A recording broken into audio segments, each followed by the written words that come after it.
Mais il y a un problème quand même là-dedans. C'est qu'aujourd'hui, en 2013, il y a un pays dans le monde dont la situation peut être comparée à ce qu'était l'Afrique du Sud avant 1990. Ce pays, c'est Israël. Bah, ne nous mentons pas. L'apartheid, c'est-à-dire ce système de séparation des races, est un système qui donne évidemment tous les droits à une race et qui les enlève à une autre. Un système de colonisation, un système où une minorité venue de l'extérieur s'impose à une majorité autochtone. Ça, c'est Israël. D'ailleurs, Israël, comme nous le rappelait très bien Thierry Messon dans la dernière émission, a entretenu des liens très étroits avec le régime d'apartheid d'Afrique du Sud. Et c'est tout à fait logique, c'est tout à fait évident. Ce sont des régimes qui agissaient dans le même sens. Des régimes qui trouvaient les mêmes origines, dans leur essence profonde. Donc le lien en fait entre le sionisme tel qu'il est appliqué, tel qu'il est pratiqué, particulièrement en Israël, et donc la façon dont l'État d'Israël traite le peuple palestinien, il n'y a absolument aucune différence avec la façon dont la communauté blanche traitait la communauté noire en Afrique du Sud. C'est précisément d'ailleurs ce lien qui devait unir ce régime raciste d'apartheid et les dirigeants racistes de Tel Aviv. Oui, les dirigeants racistes. Parce que en Israël, ils s'exercent exactement le même apartheid qui s'exerçait en Afrique du Sud. Les Palestiniens n'ont pas les mêmes droits. Alors, on va me dire, oui, évidemment, il y a des Palestiniens qui ont la nationalité israélienne. C'est vrai.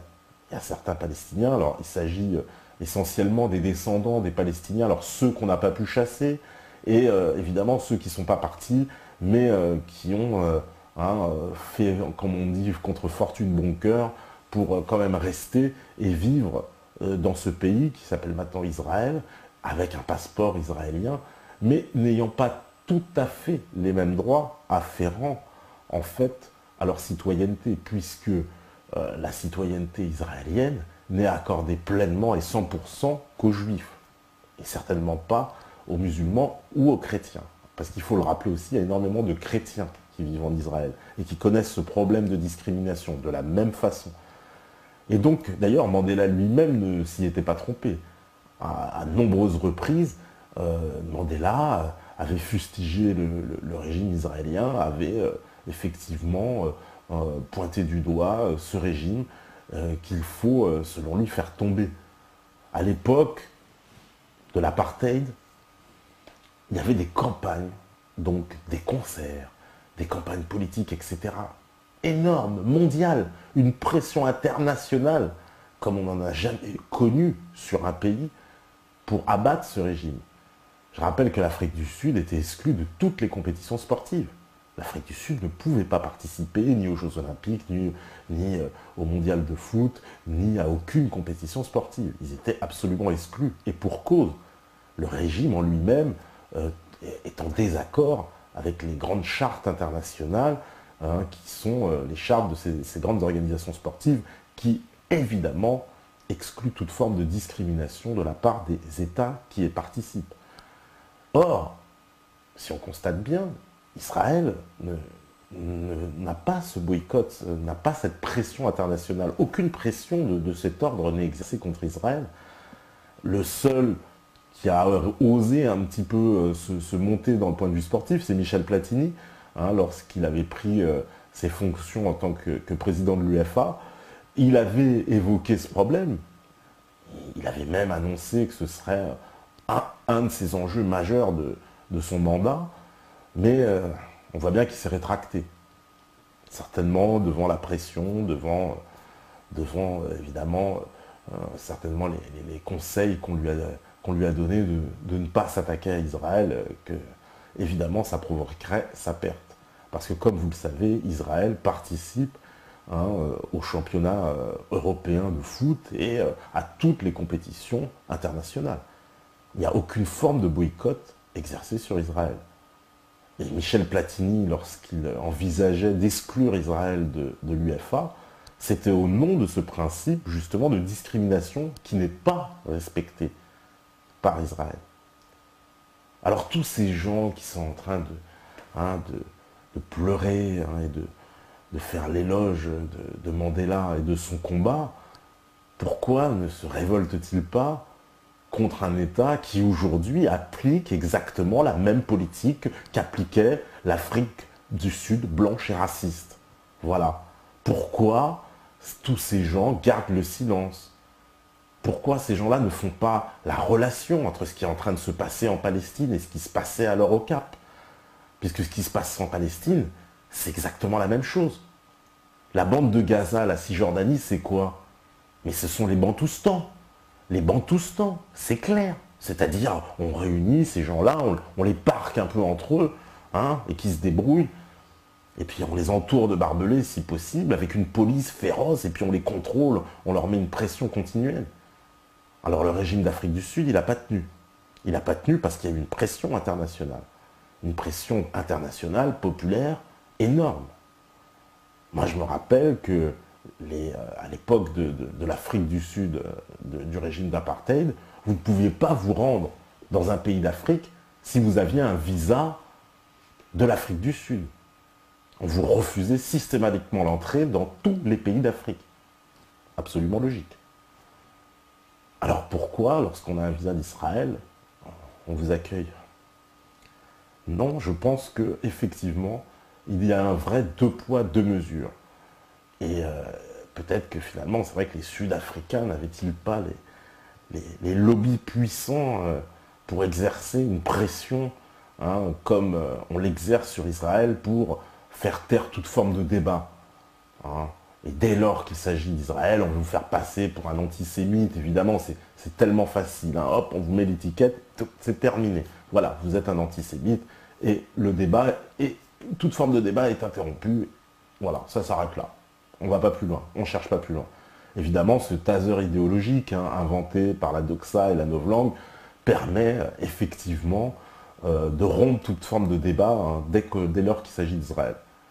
Parce que je ne sais pas, on entend partout des critiques de la Chine et on ne vous traite jamais de sinophobe. On entend partout les critiques de Poutine et de la Russie, on ne vous traite pas de russophobe, systématiquement. Par contre, il y a un seul État dans le monde qui bénéficie donc de ce doute, de cette espèce de privilège d'être absous de toute critique, sous couvert que vous pourrez être accusé de racisme. En l'occurrence, on l'appelle antisémitisme, parce qu'aussi on a inventé un terme. Parce que si les mots ont un sens, revenons au terme exact de antisémite. Les sémites, donc le peuple de Sem, il y a bien les Arabes qui font partie de ce peuple-là. Donc les Arabes sont des sémites. Donc comment pourraient-ils être antisémites étant sémites eux-mêmes? Ça, c'est la première question. Ensuite, la deuxième question, c'est que la majorité de cette population juive originaire d'Europe de l'Est ou de Russie n'a rien du tout de sémite. Il s'agit d'Ashkénazes. Donc il s'agit d'autres ethnies. Il s'agit de personnes qu'on le sait très bien, qui étaient dans ce fameux royaume des Khazars, qui a été anéanti par les Russes et les Ottomans, qui sont mis main dans la main. Et puis toutes ces populations juives ont formé les Ashkénazes à travers l'Europe de l'Est, puis vers le XIIe siècle, ils arrivent en Europe occidentale. Mais en aucun cas, il s'agit de sémites. Je suis désolé, il faut quand même remettre les choses en place. Donc déjà, c'est la deuxième aberration du terme. Donc maintenant, il faudrait un peu que nos dirigeants et toutes ces personnes-là qui se gaussent tout le temps, mais Mandela, c'est magnifique, ce combat, on n'oubliera pas. Mais le combat, il est également encore maintenant, il n'est pas terminé. Il y a encore en Palestine un régime d'apartheid, un régime qui fait de la discrimination, un régime qui emprisonne des enfants, un régime qui torture. Au nom d'une politique, enfin d'une idéologie basée sur l'ethnie et la race. Il faut bien comprendre ça. On n'est pas, sans parler de ces femmes éthiopiennes qui sont stérilisées à leur entrée en Israël. Vous savez que les Éthiopiens, il y a ce qu'on appelle les félachats qui sont en fait des juifs éthiopiens, certainement même de très très anciens juifs, puisque quand on remonte aux origines même du livre, on ne peut pas oublier l'épisode entre la reine de Saba et Salomon, le roi des Juifs, et la reine de Saba, qui enceinte, on le sait, mettra au monde Ménélique, et qui deviendra la grande dynastie qui va régner sur l'Éthiopie.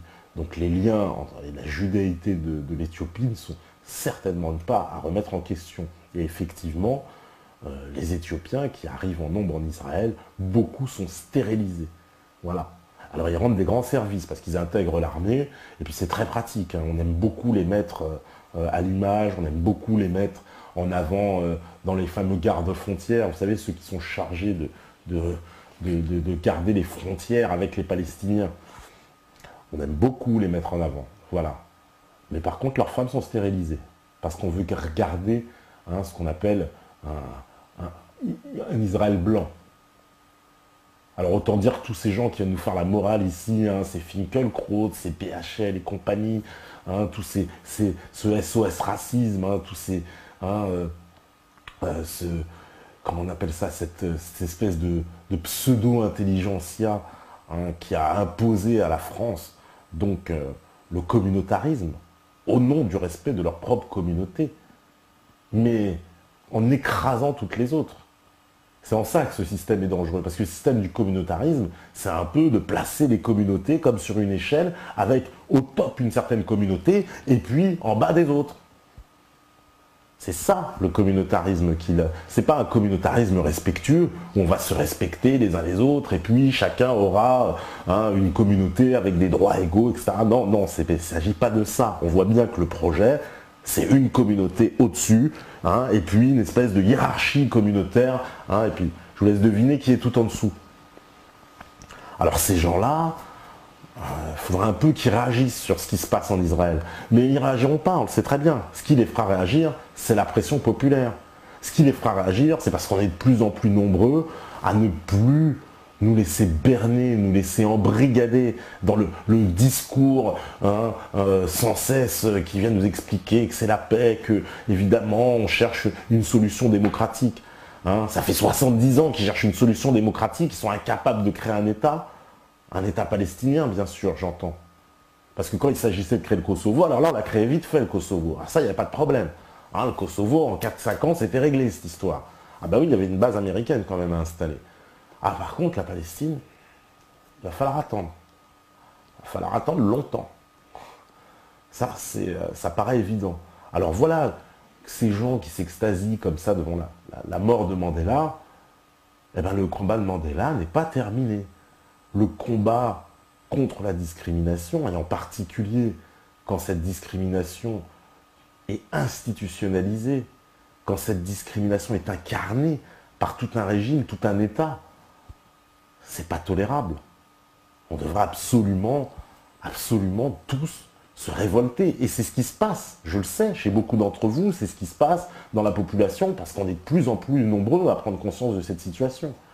Et c'est là encore le décalage absolu entre la réalité populaire, la réalité du quotidien, la réalité qui est ancrée chez vous, chez nous, vous là qui nous regardez en ce moment derrière votre écran, et nos dirigeants, nos élites, ceux qui sont supposés guider le peuple, si on peut parler de guider.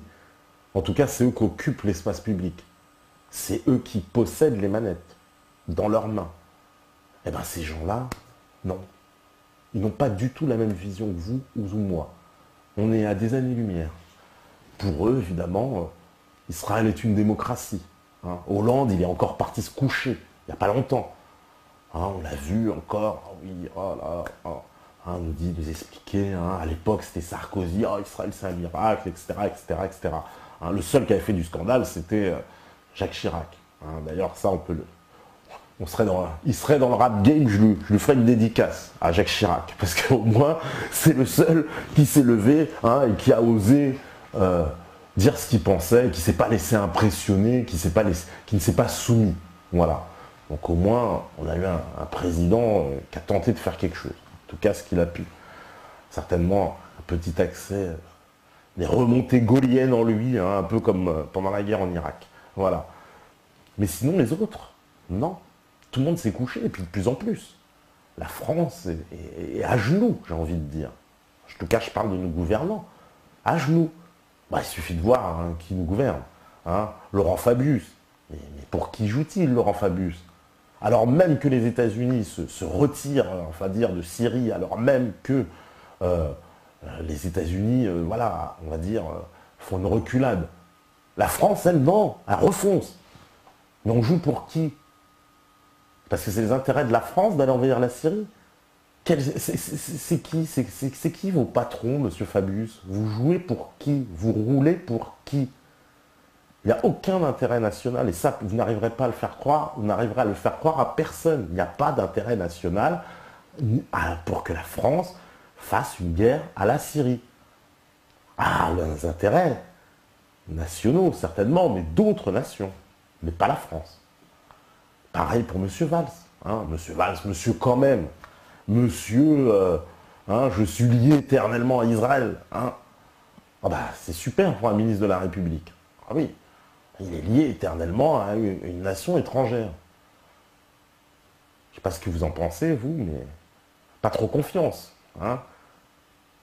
Qu'est-ce qu'il dirait dans les autres pays si, je ne sais pas moi, le président enfin un ministre irakien disait mais moi je suis lié éternellement à la France. Ah bon? Ou aux États-Unis. Mais que penser de ça? C'est pour vous montrer le point vraiment presque d'avilissement et d'endormissement presque dans lequel le pays est pour qu'on puisse avoir un ministre qui pense ça. Alors je sais que ça se réveille. Ça se réveille parce qu'ils ont de plus en plus de mal justement à bouger. Mais on se dirige vers une opposition frontale. Ça paraît évident entre deux camps. Hein. Et ces deux camps finiront par inévitablement s'affronter. Il faudra bien que ça se solde, comme tout affrontement, par une victoire ou une défaite. Ça, c'est l'avenir qui nous le dira.